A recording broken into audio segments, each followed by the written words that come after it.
Chapitre 40. Emporté au ciel. Suite numéro 1. Or voici qu'en chemin, Jésus lui-même vient à leur rencontre et les salue. Shalom. Alors, s'approchant, elle se prosterne à ses pieds jusqu'à les saisir. Et Jésus leur dit: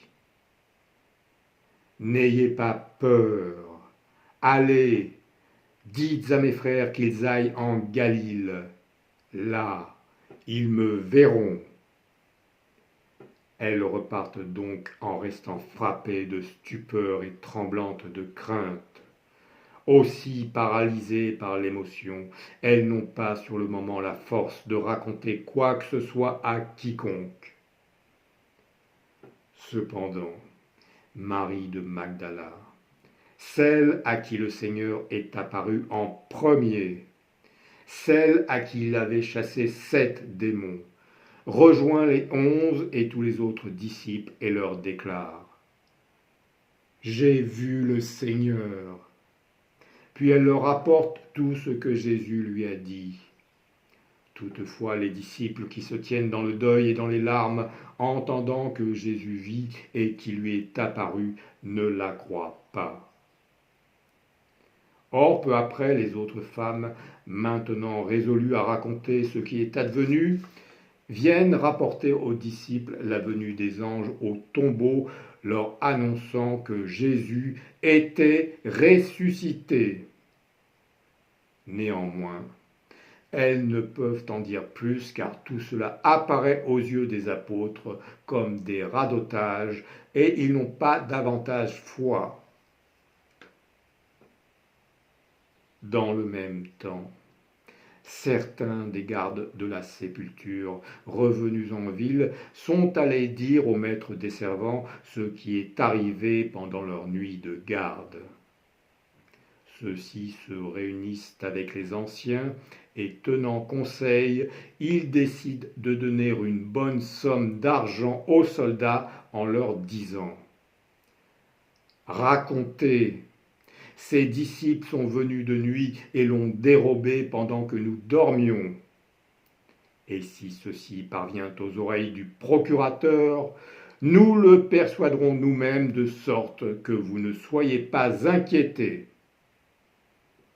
Alors les soldats prennent l'argent et agissent comme on leur a indiqué. Ainsi cette parole s'est répandue chez les Judéens jusqu'à ce jour.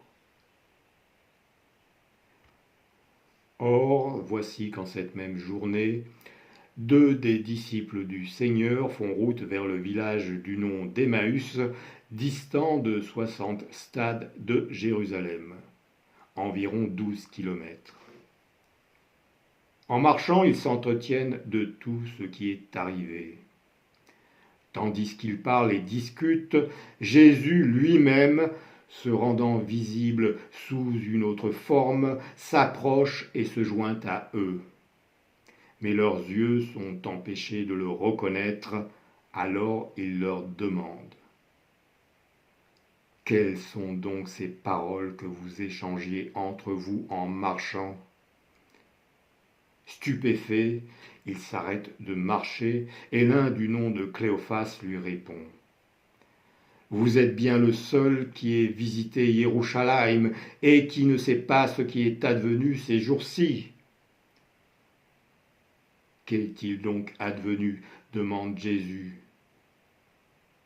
Tout cela concerne Yeshua ha-Nozéri, le guide suprême. C'était un prophète puissant en œuvre et en parole devant Elohim et devant tout le peuple. Les maîtres des servants et nos anciens l'ont livré pour une condamnation à mort et ils l'ont crucifié. Nous, on espérait, celui qui devait racheter Israël, c'était lui.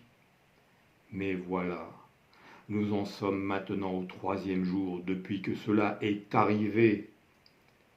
Pourtant, quelques femmes parmi les nôtres nous ont bouleversés Elles sont parties à l'aube au sépulcre et n'ont pas trouvé le corps.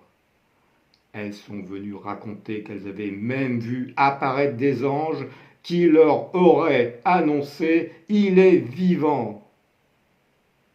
Et quelques-uns des nôtres sont allés au sépulcre et ont trouvé les choses juste comme les femmes l'avaient annoncé. Mais lui, ils ne l'ont pas vu. Alors Jésus leur dit, être sans discernement, cœur lent pour avoir foi en tout ce qu'ont annoncé les prophètes, le Messie ne devait-il pas souffrir tout cela pour entrer dans sa gloire? Et en commençant par Moïse et tous les prophètes, il leur explique ce qui dans les écrits le concerne. Cependant, comme ils approchent du village où ils se rendent, il fait mine de vouloir poursuivre sa route, mais eux insistent en le priant. « Reste avec nous, car le soir vient, déjà le jour décline. » Il entre donc dans le village pour demeurer avec eux.